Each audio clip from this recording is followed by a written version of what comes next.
कि जल ही जीवन है, बिना जल के कुछ भी संभव नहीं है। जल का संरक्षण अति आवश्यक है। आप देख भी रहे हैं कि दिन प्रतिदिन जल का मात्रा वर्षा के द्वारा कम होती जा रही है और उसका वितरण सामान नहीं है। हमारे यहाँ भी जल कम प्राप्त होता है वर्षा से, और दिनों दिन हमारा जो जल स्तर है, भूमि का भौम जल स्तर, वो भी घटता चला जा रहा है।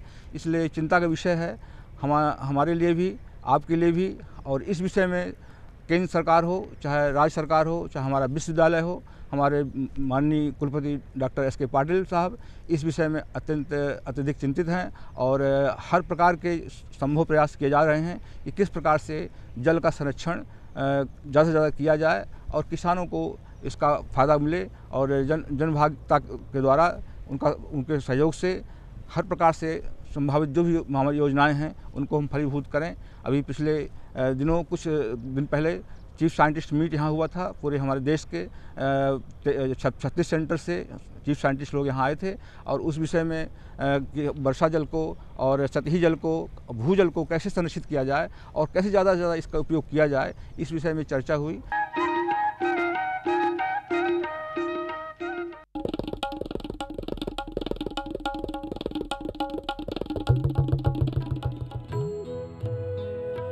अम्मा जी, मैं चली स्कूल पढ़ने। स्कूल? पर शादी के वक्त तो तूने कहा था कि तू पढ़ी लिखी है। अरे अम्मा जी, फार्म स्कूल जा रही हूँ, खेती की नई नई बातें सीखने। आप भी चलो ना।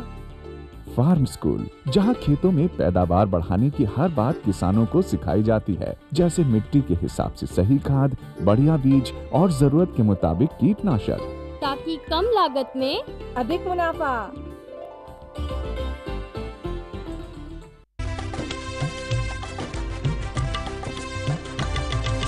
सहकारिता के बल पर विकास के लिए उठे कदम, जन सहकार की ताकत लेकर आगे बढ़ते जाएं हम। जन जन ने इस क्रांति में है विश्वास जगाया, हम सब ने मिलकर विकास का परचम है फहराया।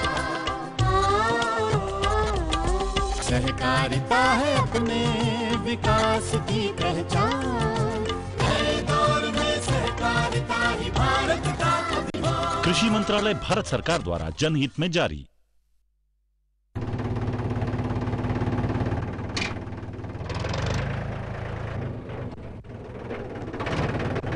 अरे हरकू वाह, बीज, कीटनाशक और आज खाद भी। अरे इतना खर्चा कहाँ से? अरे खर्च की चिंता किसे है, मेरे पास है ये किसान क्रेडिट कार्ड। कार्ड?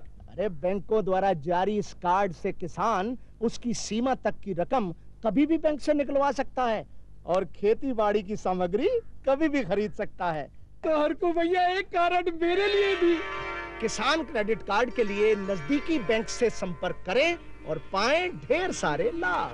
गांव और शहर शहर में बात चली, राष्ट्रीय बागवानी मिशन की लहर चली। आसान हुआ अब फल फूल मसाले उगाना, नर्सरी लगाना और जैविक खेती अपनाना। अब हुआ तकनीकी प्रशिक्षण पाना आसान, विपणन के लिए भी है सहायता के प्रावधान। अधिक जानकारी के लिए जिला बागवानी अधिकारी या राज्य बागवानी निदेशक से संपर्क करें। राष्ट्रीय बागवानी मिशन, जीवन संवारे, खुशियां फैलाए।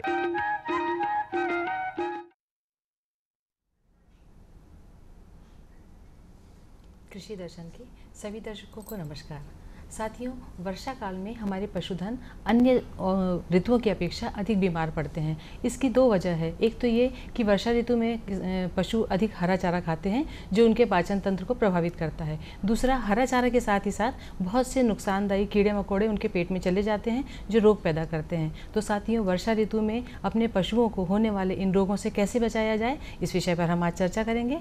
इस विषय में हमें जानकारी देने के लिए आज हमारे बीच हैं पशु चिकित्सा विभाग जगदलपुर से डॉक्टर भूपेंद्र सिन्हा और साथ में हैं पशु चिकित्सा विभाग कोंडा गांव से डॉक्टर दीपेश रावटे। डॉक्टर साहब, आप दोनों का स्टूडियो में बहुत बहुत स्वागत है। साथियों, यदि आप पशुओं में होने वाले रोगों के संबंध में कुछ जानना चाहते हैं, आपके कोई प्रश्न हो, तो आप हमारे इस टोल फ्री नंबर पर हमें पूछ सकते हैं। हमारा नंबर है 1800-233-9418। आइए चर्चा की शुरुआत करें। डॉक्टर सिन्हा, सबसे पहले ये बताइए कि वर्षा ऋतु का हमारे पशुओं पर क्या प्रभाव पड़ता है और उन्हें इस समय कौन कौन सी बीमारियां हो सकती हैं? छत्तीसगढ़ के परिप्रेक्ष्य में कहा जाए तो वर्षा ऋतु 15 जून से 15 सितंबर के मध्य रहती है। जी जी। लेकिन बस्तर में ये प्रथम सप्ताह जून में ही शुरुआत हो जाता है। अच्छा।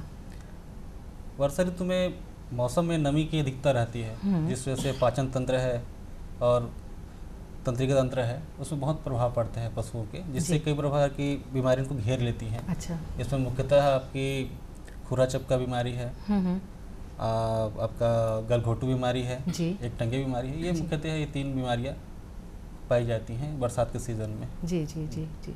डॉक्टर आते वर्षा जनित रोगों के क्या लक्षण है, कैसे पहचाने हमारे किसान भाई कि इस समय हमारा पशु बीमार है?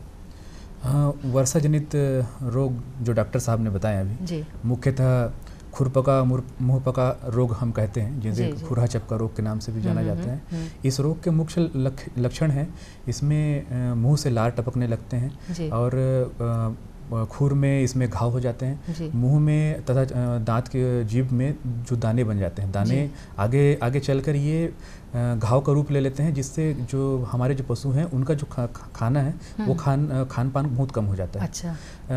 इसमें दूध उत्पादन जो है दुधारू पशु हैं उनमें उनकी बहुत कमी हो जाती है। साथ में अगर कोई गर्भवती पशु है तो उसका गर्भपात हो सकता है। अच्छा, जी जी। इसके अतिरिक्त तो जो दूसरा मुख्य रोग है वो है घटसर्प रोग, जिसे हम घड़सरा के नाम से भी जाने जाते हैं। इस रोग में पशु को बहुत तेज बुखार होता है। अच्छा। इसके अतिरिक्त उनमें उनके गले में सूजन आ जाती है और उन्हें सांस लेने में तकलीफ होती है। अच्छा। जिसके कारण उनमें उनकी मृत्यु भी हो जाती है। जी, जी, जी। तीसरा जो हमारा रोग है, मुख्य रोग है, जिसे हम एक टंगिया रोग कहते हैं। जी, जी। इसे लंगड़ी बुखार भी कहते हैं। अच्छा। इसमें 3 दिवस तक लगातार तेज बुखार रहता है पशु को और इसमें कमजोरी होने के कारण पशु लगातार बैठा रहता है। जी जी जी। ये मुख्यतः 3 बीमारियां हैं जिनके लक्षण हैं। जी जी। डॉक्टर सिन्हा, क्या उपाय करें, कैसे रोकथाम के उपाय करें कि हमारे पशु बीमार ना पड़ें? छत्तीसगढ़ सरकार ने और भारत सरकार ने इसमें बहुत अच्छा कदम उठाया है। अभी वर्तमान में खुरा चपका के लिए सबसे पहले एक साथी का फोन सुन लें। जी जी जी। Hello hello. हाँ मैम, नमस्कार। नमस्कार, आप कौन बोल रहे हैं? हेलो मैम, नमस्कार। नमस्कार। नमस्कार। नमस्कार जी, आप कौन बोल रहे हैं? अपना परिचय दीजिए। हाँ, मैं लक्ष्मण जंगीर, कोटा रायपुर से बोल रहा हूँ मैम। जी, पूछिए क्या पूछना चाहते हैं आप अपना? हाँ, प्रश्न पूछिए। हाँ मैं ये पूछना चाहता हूँ, बरसात में जब बकरी पालना है तो बकरी पालने के लिए क्या करना चाहिए, बरसात हो गर्मी में? ये बकरी पालना चाहते हैं, क्या सावधानी रखनी चाहिए? मुख्यतः बरसात के समय में जैसे आपको पहले बताया नमी की अधिकता होती है तो पशुओं में बीमारियां होती है और मुख्यतः ये आपकी बकरियों में जी जी सांस के संबंधी बीमारियां अधिक होती हैं। अच्छा। सर्दी लग जाती है, हमेशा नाक बहता रहता है जी। और छोटे दाने उनके मुंह में हो जाते हैं, छाले हो जाते हैं। अच्छा। इसके लिए आप पहले तो नज़दीकी अपने पशु औषधालय या पशु चिकित्सालय से संपर्क कीजिए। जी जी। वहाँ पे निःशुल्क आपको वहाँ पे दवाई उपलब्ध हो जाएंगी। अच्छा। और अगर आप वहाँ पे डॉक्टर होंगे या हमारे संबंधित विभाग के अधिकारी होंगे जी, तो आपका आके वहाँ पे स्वयं इलाज करेंगे। जी। आपको विशेष ध्यान आवास पे देना पड़ेगा। आवास आपका ऐसा ना हो कि आप जहाँ पे आप अपने बकरियों को रखे हैं वहाँ पर पानी टपक रहा हो या पानी का जमावट हो। अच्छा। ये पानी का जो जमावट रहता है उससे मच्छर पनपते हैं, कीट पतंगे आते हैं जी। जो कि एक रोग के वाहक के सिद्ध होते हैं और भविष्य में जो होने वाले रोग और भी हैं जी जी वो उनके लिए उस जानवर को प्रभावित करते हैं। जी जी जी। इस प्रश्न से पहले हम चर्चा कर रहे थे कि दुधारू पशुओं को किस तरह से रखा जाए, क्या किया जाए उपाय कि उनको बीमारी कम से कम हो या ना हो? जी जी जी। मुख्यतः अभी डॉक्टर साहब ने जो बताया कि खुरा चपका बीमारी है, घटसर्प बीमारी है और टंगिया है, ये दुधारू जानवरों को होती है। इसके लिए छत्तीसगढ़ सरकार ने, भारत सरकार ने टीकाकरण प्रतिवर्ष बरसात के पहले किया जाता है। जून जुलाई के माह में घर घर जाके डोर टू डोर किया जाता है। लेकिन अब परिस्थितियाँ थोड़ा अलग हो गई है जब से छत्तीसगढ़ सरकार ने गौठान योजना, नरवा घुरवा योजना जो चालू की है। तो एक गौठान में सभी जानवर इकट्ठे रहते हैं तो वहाँ पे विभाग को जाके टीकाकरण करना, ये सब बीमारियों की पहचान करना बहुत आसानी से हो जाता है। तो मैं तो सभी किसानों से अनुरोध करूँगा कि अपने जितने भी पशु हैं, गाँव के पशु हैं, जो गौठान बने हैं, सरकार ने जो बनाया गौठान, वहाँ पे आप लाइए ताकि एक साथ सभी जानवरों का इलाज हो भी सके और टीकाकरण भी हो सके। जी जी जी। तो ये टीकाकरण मुख्यतः आपको, जैसे घटसर्प की बात है, घटसर्प में हमको 6 महीने के बाद उनको वैक्सीन लगाना है। अच्छा। 6 महीना के एज में उसके बाद बूस्टर प्रतिवर्ष लगाना होता है। इसी प्रकार आपका खुरा चपकम भी होता है और एक टंगिया में। ये मुख्यतः जो खुरा चपका की बीमारी है वो दुधारू पशु को बहुत ज़्यादा प्रभावित करती है। इसमें मृत्यु तो बहुत दिनों बाद होती है, 15 से 20 दिनों बाद मृत्यु होती है, परंतु ये आर्थिक रूप से इतना नुकसान पहुंचाती है किसान को क्योंकि दूध उत्पादन बहुत ही कम हो जाता है इससे। जी। और एक और मुख्य बीमारी है जो बताया आपको मैंने, घटसर्प। जी। इसमें डॉक्टर साहब पहले एक साथी का फ़ोन सुन लें। हेलो हेलो हेलो, नमस्कार, आप कौन बोल रहे हैं? मैं धन्नूराम। जी, पूछिए क्या पूछना चाहते हैं आप? क्या है दूध बढ़ाए। जी, ये दुधारू पशु का दूध किस तरह से बढ़ाए या पूछ रहे हैं? जी। धन्नूराम साहू जी, आपसे ये निवेदन करना चाहूँगा, आप अपने दुधारू पशुओं का दूध बढ़ाने की जानकारी चाह रहे हैं। आपको अपने दुधारू पशु का दूध बढ़ाने के लिए आपको उन्हें जो दाना है, उसका जो चारा है, आपको अच्छे से व्यवस्था करना पड़ेगा। आपके घर में अगर छोटी सी भी जगह है तो आप सर्वप्रथम उसमें हरा चारा उत्पादन कीजिए। हरा चारा अगर आप अपने दुधारू पशुओं को खिलाते हैं तो उनमें दूध की मात्रा भी बढ़ेगी, साथ में दूध की गुणवत्ता भी बहुत अच्छी होगी। अच्छा। तो इसके अतिरिक्त आप जो दाना मिलते हैं उनको भी आप खिला सकते हैं। और साथ में अगर आपके पास सूखा पैरा है तो सूखा पैरा को आप यूरिया से उपचारित करके, यूरिया उपचारित पैरा करके को भी अपने आप दुधारू पशुओं को खिलाएं, तो इससे निश्चित आपके जो दुधारू पशु हैं उनमें दूध की मात्रा अवश्य बढ़ेगी। जी जी जी। डॉक्टर सिन्हा, हम चर्चा कर रहे थे टीकाकरण के संबंध में। प्रतिवर्ष टीकाकरण किया जाता है। जी हाँ। मैंने घट सर्प का बात किया था। घट सर्प ऐसा बीमारी है कि यदि पशु को रात को होती है तो वो शाम तक उसकी मृत्यु हो जाती है। अच्छा। यदि तत्काल संपर्क नहीं किया गया पशु चिकित्सक का तो उसकी मृत्यु सुनिश्चित है। अच्छा। तो इसके लिए आप जब भी ऐसी घटनाएं होती है, उसके लक्षण आपको डॉक्टर साहब ने बताया कि वो तड़पती है, मुंह से लार निकलता है, गला फूल जाता है, ठीक है, और उसमें पेट फूलना शुरू हो जाता है, ये सब लक्षण आपको दिखे तड़प रही जानवर, तो जितना शीघ्र हो सके आप नज़दीकी पशु चिकित्सालय से संपर्क कीजिए ताकि वो आके समय पर इलाज कर सके और जानवर की जान बच जाए। जी जी। ये मुख्यतः होती है। एक टंगिया बीमारी के बारे में बोल रहा हूँ मैं। एक टंगिया में ऐसा रहता है कि ये सामान्यतः 1 से 1.5 साल के जो बाछा बाछी होते हैं उसमें होता है, और इसमें एक टंगिया नाम से ही साबित हो रहा है कि एक टांग इसका प्रभावित होता है। जो जांग वाला एरिया रहता है, क्षेत्र रहता है, वहाँ पर एक सूजन आ जाता है। और कुछ दिनों बाद वो सूजन, जैसा सूजन को दबाएंगे तो एक आवाज़ आती है। अच्छा। आवाज़ आएगी, जानवर चल नहीं पाएगा, लंगड़ा के चलता है। उत्पादन में अगर जानवर दूध उत्पादन कर रहा है तो दूध उत्पादन बहुत ज़्यादा कम हो जाता है उसका। जी जी। और धीरे धीरे वो जो आप दबाने पर जो आवाज़ आ रही है, धीरे धीरे आवाज़ आना भी बंद हो जाती है। अच्छा। और वो पैर बिल्कुल काम करना बंद कर देता है। अच्छा। और कुछ समय बाद जानवर की मृत्यु हो जाती है। जी जी। तो ये मुख्यतः 3 बीमारी को हमको ध्यान देना पड़ेगा। अब इसके लिए सरकार प्रतिवर्ष टीकाकरण कर रही है और गोठानों में टीकाकरण करना बहुत सहज हो गया हम लोगों के लिए अब। जी जी। डॉक्टर रावटे, टीकाकरण के अलावा प्रबंधन संबंधी ऐसे कौन से उपाय किए जाएं कि पशु बीमार न पड़े? पशुपालन के क्षेत्र में डॉक्टर साहब पहले एक साथी का फ़ोन सुन लें। जी। Hello hello hello. हाँ मैडम, नमस्कार। नमस्कार, आप कौन बोल रहे हैं? हेलो सिन्हा सर, नमस्कार। नमस्कार सर, अपना परिचय। गाय है गिर नस्ल की। जी जी। सोमनाथ साहू, अशोकनगर बिलासपुर से बोल रहा हूँ। जी हाँ जी हाँ। गाय है गिर नस्ल की और वो उसका स्वास्थ्य गिर से चला जा रहा है। अच्छा। और वो जो 15 और 20 रोज से लगभग खड़ी है, वो बैठती नहीं है। अच्छा। डॉक्टर साहब बताइए क्या बीमारी हो सकती है? ये गिर नस्ल की जानवर बहुत अच्छा जानवर है, वो अच्छी नस्ल की, उत्पादन क्षमता बहुत अच्छी है, गुजरात की नस्ल है।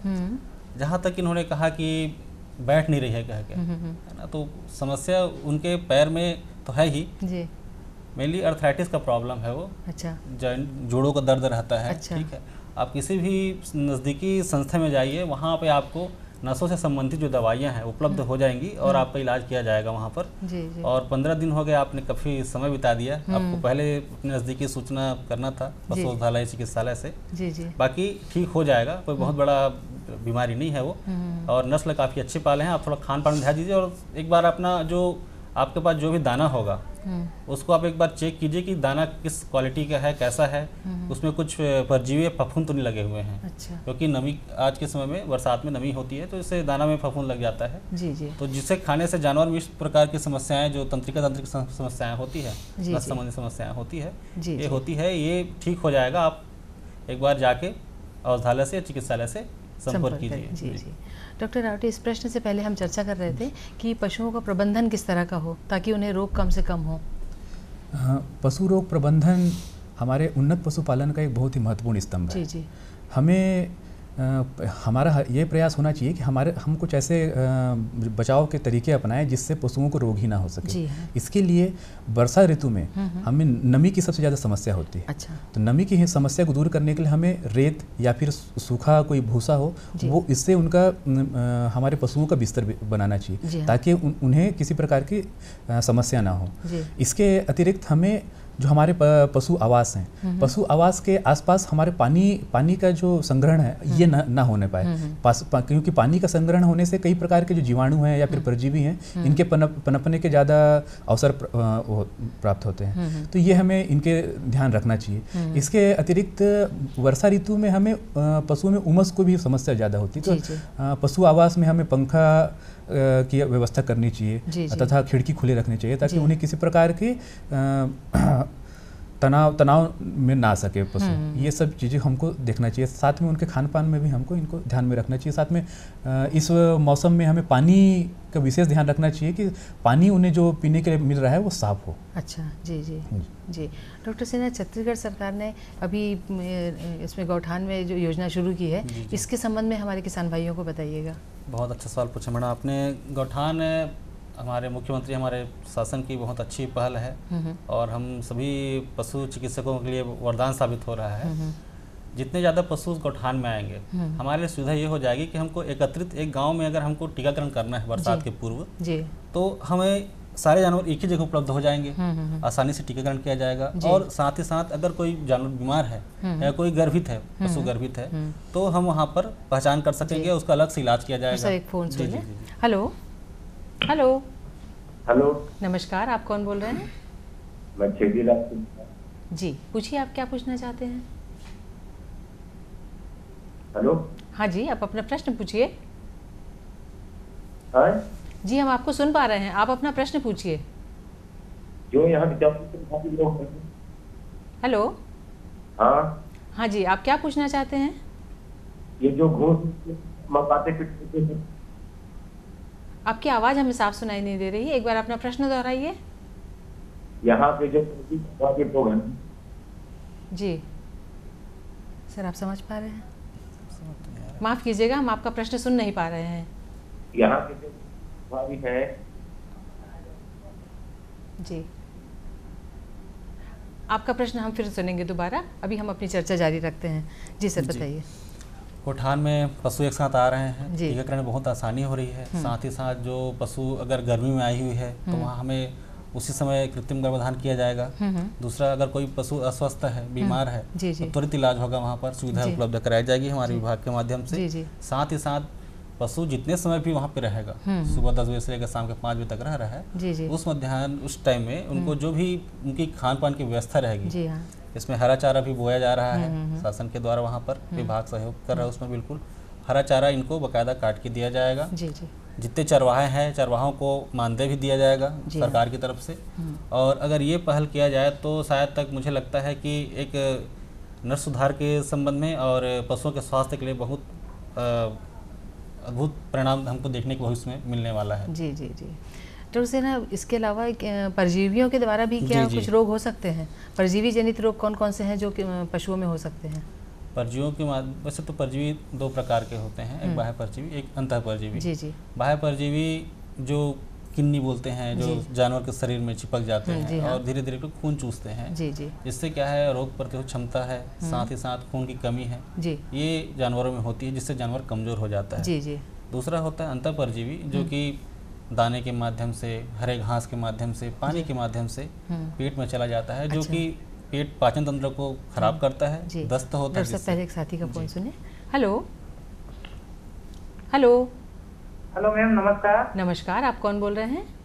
जी, मैं बालाघाट मध्य प्रदेश से अखिलेश कुमार यादव बात कर रहा हूँ। मैं जी अखिलेश जी, पूछिए क्या पूछना चाहते हैं आप? हमें डॉक्टर साहब से एक सवाल है, जैसे कि बरसात के दिनों में जो टीका लगाए जाते हैं जी, उसमें कौन कौन सा लाभ मिलता है, इसके बारे में जानकारी बताए विस्तार से। कुछ लोग क्या है टीका नहीं लगवाते, इनको कंफर्म पता चल जाएगा। जी जी जी सर, आप टीकाकरण धन्यवाद। अखिलेश कुमार यादव जी, आपका बहुत बहुत धन्यवाद कि आपने ये सवाल पूछा है। हमारे जो पशुधन का जो हमारा मुख्य उद्देश्य है, हम अपने पशुधन को इसलिए रखना चाहते हैं कि उससे हम उत्पादन ले सकें। अब हमारे पशुधन से उत्पादन तभी हो पाएगा जब वो स्वस्थ रहेंगे। जी, तो इसलिए हम मुख्य रूप से बरसात के पूर्व घटसर्प रोग का, इसके अतिरिक्त खुरहा चपका रोग का और गलघोटू रोग का हम टीकाकरण करवाते हैं। ये टीकाकरण करवाने से ये जो बीमारियां हैं आपके पशुओं के, जो हमारे किसान भाई हैं या पशुपालक भाई हैं, उनके पशुओं को ये मुख्य बीमारियां नहीं होंगी। और ये जब बीमारियां नहीं होंगी तो उनका जो उत्पादन क्षमता है वो बहुत अच्छी हो जाएगी। जो 10 लीटर दूध देने वाली गाय है वो देने लगेगी। और वही अगर नहीं करवाते हैं टीकाकरण तो उनका जो उत्पादन क्षमता घट के 10 लीटर से 2 लीटर में भी आ सकती है। तो इसलिए आपका मैं पुनः धन्यवाद देना चाहूँगा कि आपने बहुत अच्छा सवाल पूछा। और सभी पशुपालक भाइयों से निवेदन भी करूंगा कि आप अपने जो पशुधन है उसमें टीकाकरण अवश्य कराएं। सर, टीकाकरण का कोई निश्चित समय होता है? किस समय करवाना चाहिए इनको? टीकाकरण के लिए हम निश्चित समय, मतलब एक जो होता है परिस्थिति कि हमें जो पशु है हमारा स्वस्थ होना चाहिए। जी जी। अगर उसे किसी प्रकार का रोग है तो हम पहले उसका उपचार करें, उपचार करके उसे स्वस्थ करें। अच्छा। अगर वो स्वस्थ हो जाता है उसके बाद फिर हमें टीकाकरण कराना चाहिए। जी, जी, जी। इसके उपरांत जैसे पशु अगर जन्म लेता है तो अधिकतर जो हमारे जो रोगों के टीकाकरण है प्रथम 6 माह में हमको कराना पड़ता है। इसके उपरांत ही हम प्रतिवर्ष उसका पुनरावृत्ति टीकाकरण की करते हैं। जी जी। डॉक्टर सिन्हा, हम चर्चा कर रहे थे परजीवी जनित रोगों के संबंध में। जी। आज बरसात का मौसम है। बरसात के मौसम में क्या होता है, बारिश होती है तो जो मिट्टी में जो अंडे होते हैं, कीड़े के अंडे होते हैं, वो धीरे से उस घास में चिपक जाते हैं। जी हाँ। किसान उसको काट के लाता है और खिला देता है तो वो पेट में जाता है और बहुत सारी बीमारियां उससे उत्पन्न होती है। दस्त होती है, ठीक है, खूनी पेचिश होती है, ठीक है, जिससे क्या है जानवर जो भी खाता है वो गोबर के माध्यम से निकल जाता है और शरीर को बिल्कुल नुकसान पहुंचाता है। इससे जानवर बहुत कमजोर हो जाता है। दूसरी चीज़ क्या होती है कि अभी वर्तमान में बारिश का पानी है, पानी में अधिकांशतः मिट्टी मिली हुई है, घुलित होती है, गंदा पानी आता है। हमको बिल्कुल गंदा पानी किसान किसी प्रकार से जानवर को ना दे, साफ पानी ही पिलाएं तो अंतः परजीवी से हम बच सकते हैं। और साथ ही साथ अपने जो डॉक्टर साहब पहले फ़ोन सुन लें। हेलो हेलो, नमस्कार। नमस्कार जी, आप अपना परिचय दीजिए और अपना प्रश्न पूछिए। बिलासपुर जी जी जी जी, प्रश्न पूछिए आप अपना। तो गाय को नस्ल के बारे में जानकारी चाहते हैं। जो बच्चा दिए मतलब आपकी आवाज़ हम सब साफ सुन नहीं पा रहे हैं, एक बार प्रश्न दोहराइए। जो अभी गाय अभी बच्चा दिया है जी, जो ढंग से पी नहीं पा रहा है। अच्छा जी जी जी।